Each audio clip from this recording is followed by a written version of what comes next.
I-24 News Evening Edition. I'm Lucia Arish, and these are the headlines. Israeli Prime Minister Benjamin Netanyahu at the White House for a meeting with President Barack Obama.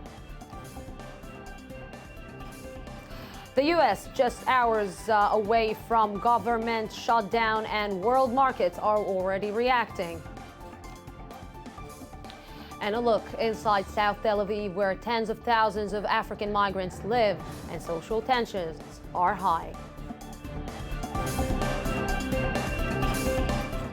Good evening. Israeli Prime Minister Benjamin Netanyahu arrived at the White House today to meet with U.S. President Barack Obama ahead of his speech in front of the UN General Assembly tomorrow. In the latest updates from the meeting, Obama repeated the statement that no options, including military options, are off the table regarding Iran's, of course, nuclear weapon. He also noted that both countries agreed it's paramount that Iran doesn't get a nuclear weapon. Our I-24 News diplomatic correspondent is standing by where the meeting, of course, has been taking place at the White House. Good evening, Tal.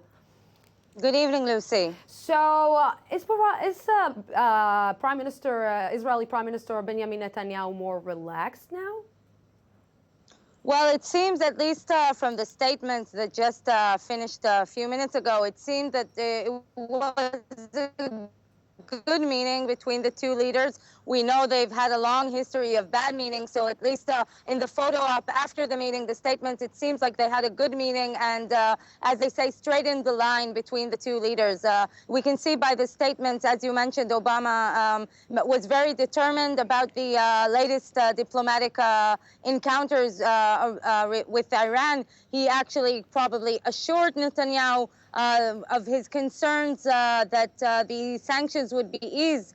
Obama says nothing will happen until we will see actions, and words aren't enough. This is exactly what Netanyahu was expecting to hear, and hearing Obama also say that he is, of course, remains committed to the unshakable relationship between the U.S. and Israel, as well as saying the military option is still on the table. This is, of course, very important for Netanyahu. Netanyahu, too, also said that he appreciates Obama's statement that Iran's word needs to be matched with real actions. And he also said that the bottom line is important, and they both accepted this bottom line, that Iran doesn't get nuclear weapons. Tal, what should we expect tomorrow in the speech, in the Israeli, of course, Prime Minister Benjamin Netanyahu, in his speech? What is he going to put emphasis on? Well, Netanyahu, I think, is going to put emphasis probably on three main points we should look forward to in his speech. One is his plea to the international community not to be fooled by Rouhani, the Iranian President Rouhani, and his administration's conciliatory messages to the West, and to understand that even though Rouhani and his administration have been saying that Iran does not intend to develop a nuclear weapon, Netanyahu is expected to present recent intelligence data and evidence that shows that Iran is actually continue to proceed towards a nuclear weapon. The other point he's going to stress is the same one he asked from President Obama, not to ease the sanctions during the diplomatic encounters with Iran. From the Israeli point of view, the sanctions and the economic pressure is what brought Iran back to the table, and what actually brought Iran's new conciliatory tone.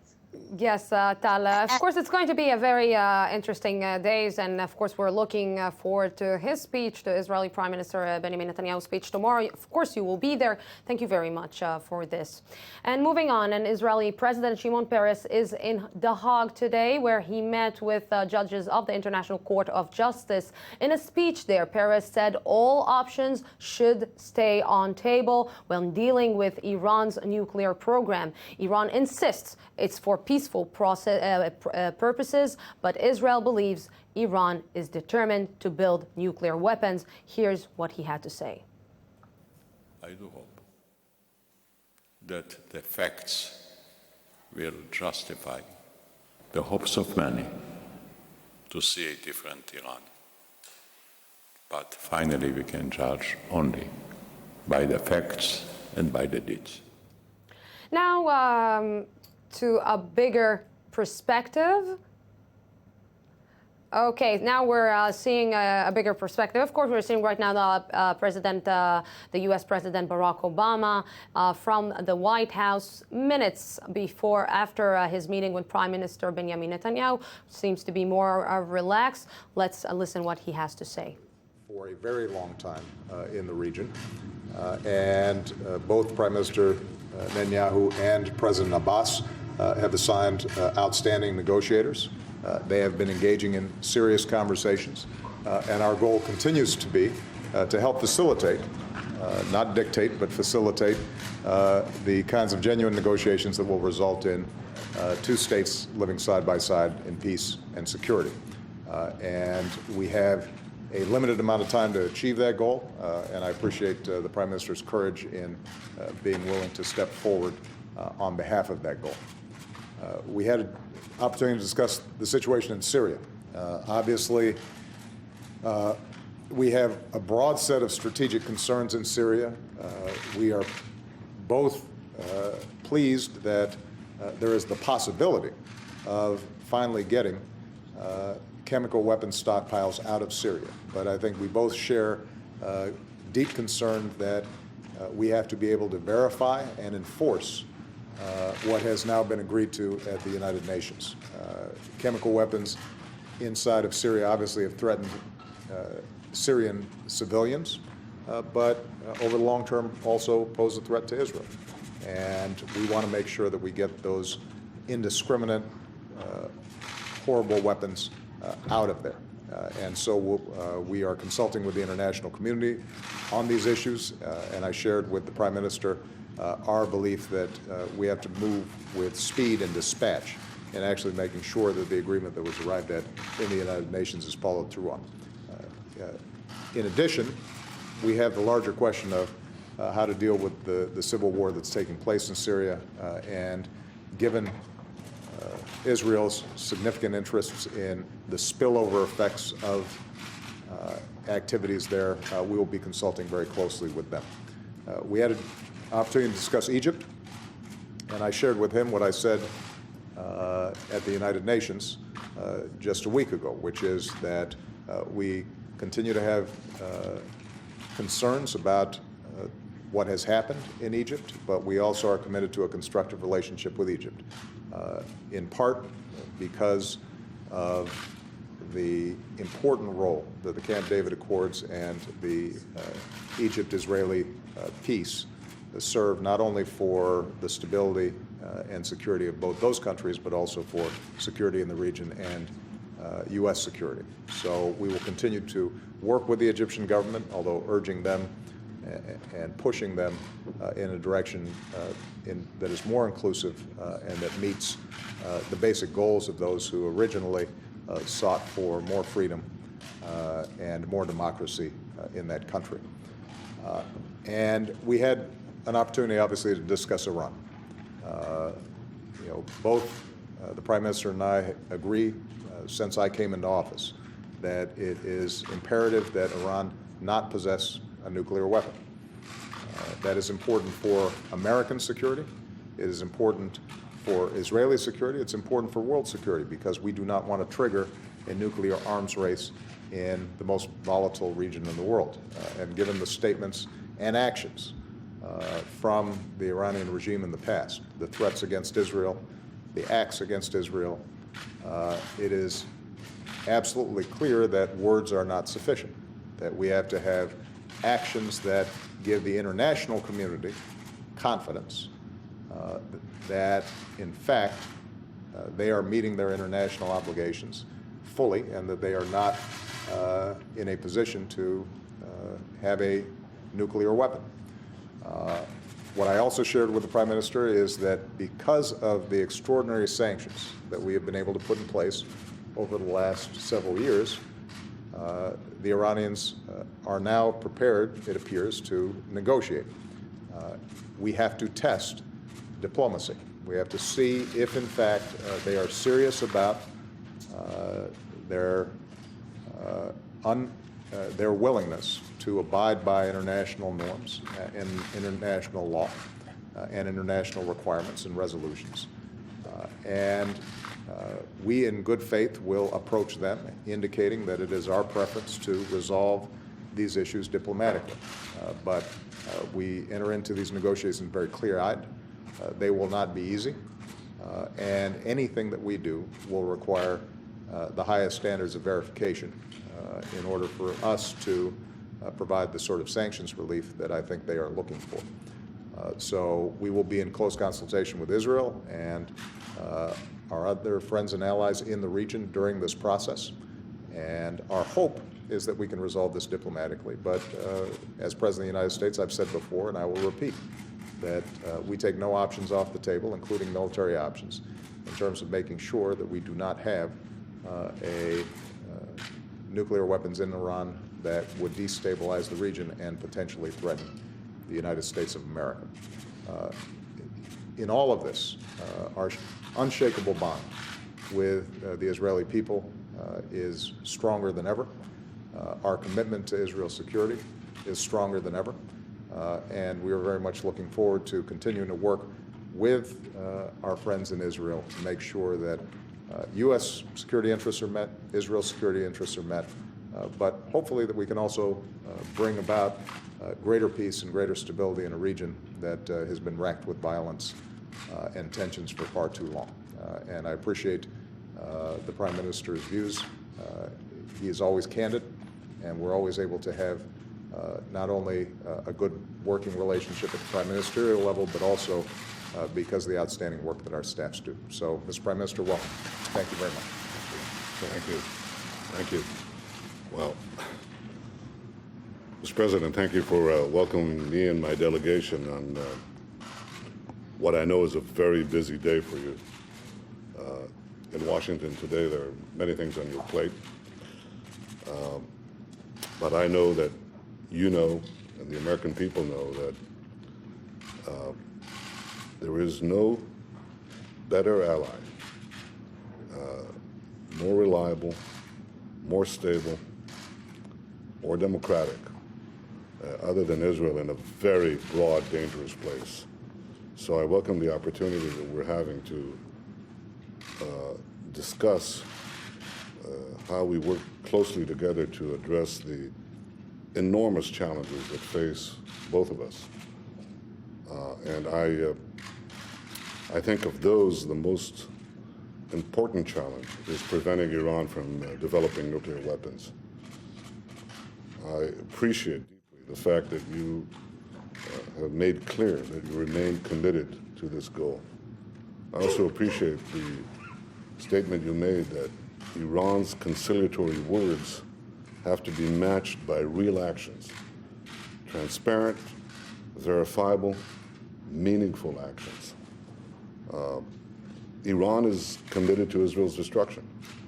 So for Israel, the ultimate test of a future agreement with Iran is whether or not Iran dismantles its military nuclear program. We have a saying in Hebrew, we call it Mifchan HaTotza'ah. You would say it in English, what's the bottom line? And the bottom line, again, is that Iran fully dismantles its military nuclear program. In this regard, I want to express my appreciation to you for the enormous work that's been done to have a sanctions regime in place to thwart Iran's pursuit of nuclear weapons. I believe that it's the combination of a credible military threat and the pressure of those sanctions that have brought Iran to the negotiating table. I also believe that if diplomacy is to work, those pressures must be kept in place. And I think they should not be lessened until there's verifiable success. And in fact, it is Israel's firm belief that if Iran continues to advance its nuclear program during negotiations, the sanctions should be strengthened. It's the combination, I believe, that has guided your policy and our policy so far that has put a credible military threat and strong sanctions, I think, is still the only formula that can get a peaceful resolution of this problem. Mr. President, we discussed many issues, but I want to use this opportunity to thank you, Secretary of State Kerry, and others in your administration for helping to advance peace between Israel and the Palestinians. I remain committed to that peace. And I hope that our efforts, our common efforts, would lead to a secure and lasting peace. We know that for peace to endure, it must be based on Israel's capacity to defend itself by itself. And I hope that we can achieve a historic transformation that will give a better future for us and our Palestinian neighbors. And who knows, one day with our other neighbors as well. So I want to thank you again for your hospitality, for your efforts, and it's very, very good to see you again. Thank you so much. Are you resigned to a government shutdown at this point, and given how close we are to the midnight deadline, have you had any conversations with Speaker Boehner over the past few days? I am not at all resigned, and I'll have a chance to obviously speak more to this. I'm going to have a cabinet meeting this afternoon, and may have some further thoughts for the press as the day goes on, but the bottom line is that Now, although the warm welcoming that we just saw between Israeli Prime Minister Benjamin Netanyahu and Barack Obama, the relationship between these two has been a series of ups and downs since each was elected. Over the years, there have been reports of personal dislikes and professional disagreements. A look back at the sometimes close and often strained relationship between these two from I-24 News reporter Roni Ben-Basat. March 20th this year.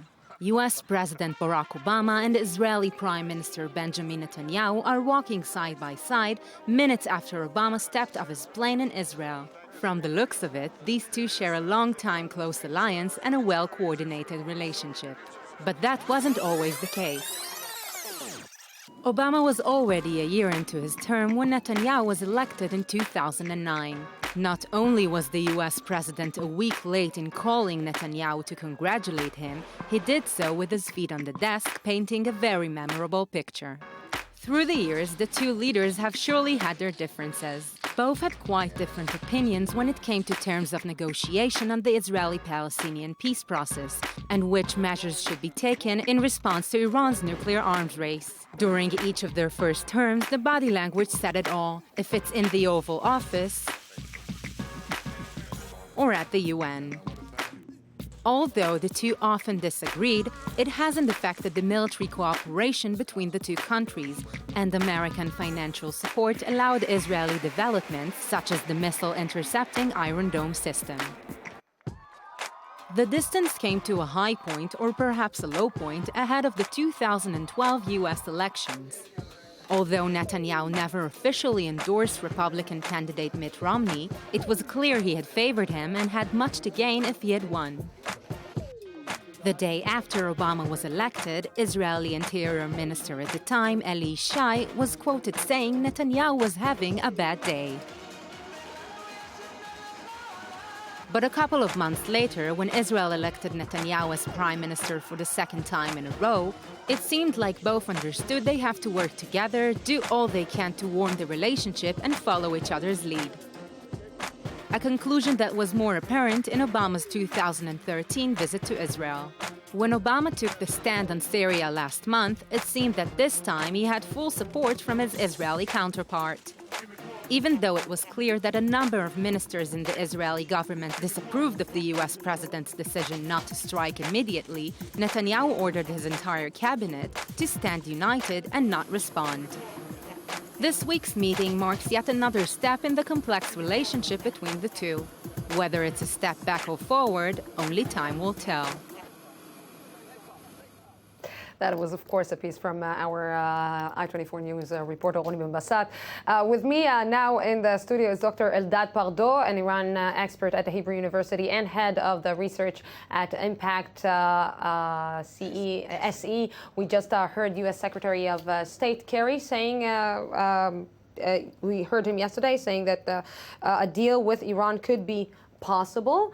We just saw President Barack Obama and we saw Israeli Prime Minister. It looked, I have to say, that they were having another meeting in front of the press. Yeah, this was really funny. But what is funnier, I think, is that Netanyahu has become the representative of the Arab world in the United States. Today, and he's getting the support, by the way, from the Arab world. Yeah, because the Arab world cannot speak against Iran, and also inside the White House, people cannot speak against Iran, and in Europe, everywhere else. So Netanyahu took the role. So he's actually helping out President Obama by representing the Arab world and all the right-wing people in the United States and all the hawks and the left-wingers that are suspicious and so on. So we saw Benjamin Netanyahu is trying his best, I think for the third or the fourth or the fifth time, to explain to U.S. President Barack Obama that it is important that Iran won't have nuclear weapons, although they agreed that Iran should not have nuclear weapons. Exactly, just as I said, he's like the alter ego of Obama. We have to understand the American policy here. American policy is the following. Because for so many years, Iranian lobby and the Iranians pour a lot of money into the United States for lobbying among professors, among newspaper men and so on, they said, all the bad relations between our two countries are because of you, because you are humiliating us. So Obama says, okay, now I'm humiliating the United States, so nobody has complaints. So they announced that they are going to shake hands. No, the Iranians said no. And then he calls the Rouhani. Rouhani is not a president. He is just an official, like a deputy or whatever. And still in all the Iranian press, they said it was the American president who called not our leader, but, our that elected official. What made Iran change its policy or shift its policy towards a more relaxed one? Well, there are three main reasons. First of all, sanctions, and these sanctions are really biting. But this is not all the explanation, because the bad economic situation of Iran is mostly made at home. So that's one of the reasons. The second reason is that the nuclear program has reached a certain degree, and they are planning. They need some time to continue the research. They have enough enriched uranium for the bomb. They have enough missiles. And all of that shows that they, like they did in 2003, they stopped enriching, but they developed the UCF in Isfahan. And 2-3 years later, they resumed it and moved very fast during Ahmadinejad's time. And then there is the third reason, that in the last year, everyone hears that the U.S. has enough energy, they are moving out of the Middle East, and now they go to the Far East. And if you remember Obama's speech, he said, we are not moving out of the Middle East, but this is not how the Iranians are seeing it. And their strategy since 1979 has been all the way. We will have good relations with the United States as long as you stay in North America. Not only that, Dr. Pardo, he's saying that the military action is not off the table. He's actually saying to Iran, we're not believing you. We're not sure about what you're saying and the twist that you just did. Exactly. There is no faith in Iran whatsoever. The Iranians are very famous in being extremely creative in everything from poetry to cinema, and everybody admires that, arts, but also in politics. They can create realities in a split second, and when things change, smells a little bit fishy. Well, they know what they want. They are pretty consistent. Look the difference between Iran's attitude to its ally Syria and America's attitude to its ally Egypt. So they know to make the difference, to know what's important, and then there are all kinds of stories around that. Well, then that, I think that they know the diplomatic game very, very well. Dr. Eldad Pardo, thank you very much for this insight about the subject. And we're moving on. Iran again. Ali Mansouri, a Belgian citizen arrested in Israel 2.5 weeks ago, suspected of spying for Iran, appeared in local Israeli court today. I-24 News reporter Uli Shapiro has more. Israel's local court has extended for 8 days the detention of Ali Mansouri, a Belgian citizen accused of spying for Iran. Mansouri was arrested by the Israeli General Security Service, Shin Bet, 2.5 weeks ago, was under investigation ever since. The suspect is a Tehran native who has lived in Turkey and Belgium and was arrested in Israel's Ben Gurion airport on his way back to Belgium. According to officials, Mansouri tried to build an economic infrastructure that will eventually supply intelligence to Iran. Mansouri reportedly tried to make contact with some Israeli businessmen, but his lawyer dismissed the allegations. The apocalyptic picture that the Shin Bet is painting is a lot more complicated, and the attempt to ascribe to our client coming here in order to carry out attacks in Israel is far from reality and cannot be based on anything. The case is currently under investigation, and unfortunately we cannot give any more details. We are not at liberty to do so. Israeli law enforcement was reportedly ordered to lift the gag order of the arrest yesterday. Some officials wonder whether the timing of the release might be connected to Netanyahu's meeting with Obama and the recent warming of Iran-US relations. Mansouri will remain in custody for now, perhaps an evidence that the situation between Iran and Israel is still much more complicated than it looks. And we are moving on to Syria. UN experts have wrapped up their investigation of 7 alleged chemical attacks in Syria as disarmament teams prepare to visit the country tomorrow to inspect its arsenal of banned weapons. A team of around 20 inspectors from the Organization for the Prohibition of Chemical Weapons will begin inspecting Syria's arsenal ahead of its destruction. They will visit all production and storage sites that Syria has identified, with details of more locations to be provided by Friday.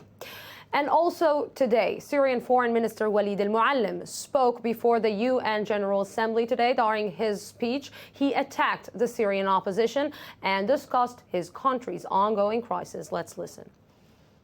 Political hypocrisy increased to intervene in the domestic affairs of states under the pretext of humanitarian intervention or the responsibility to protect.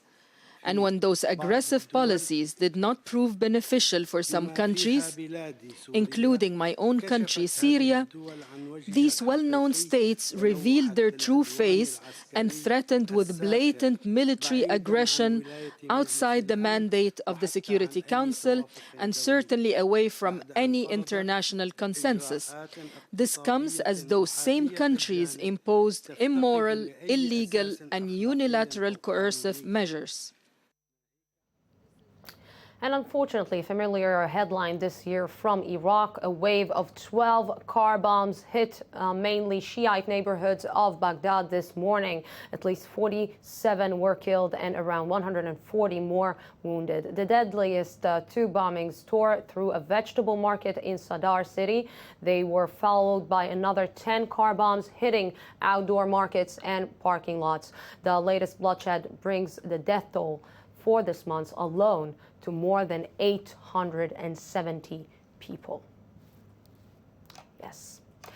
Moving on, in Seoul, South Korea today, U.S. Defense Secretary Chuck Hagel met with South Korea's president to discuss the U.S.-South Korea alliance, as well as the nuclear issue related to North Korea. It's Hagel's first trip to the Asian ally since he took office in February. Here's I-24 News correspondent Danny Swibel with the story. U.S. Defense Secretary Chuck Hagel is scheduled to take part in a consultative meeting on the future of the U.S.-South Korea security alliance that has remained strong ever since the Korean War ended over 60 years ago. His visit to South Korea and later to Japan follows signs that North Korea may be expanding its weapons-grade fissile material output, even while calling for the resumption of 6-party denuclearization talks. Currently, the U.S. has operational control over South Korean troops in the event of war. South Korea was due to resume control in 2015, but appears to want an extension given ongoing tensions with the North. Mr. Hagel visited the demilitarized zone on the border with North Korea, observed a live fire exercise, and reiterated the U.S.'s utmost support for the alliance, not just in the context of North Korea, but also in terms of China's growing strategic power. The coordination of our efforts. This is obviously a critical area that assures, with our joint vigilance, the security and safety of South Korea and peace in this region.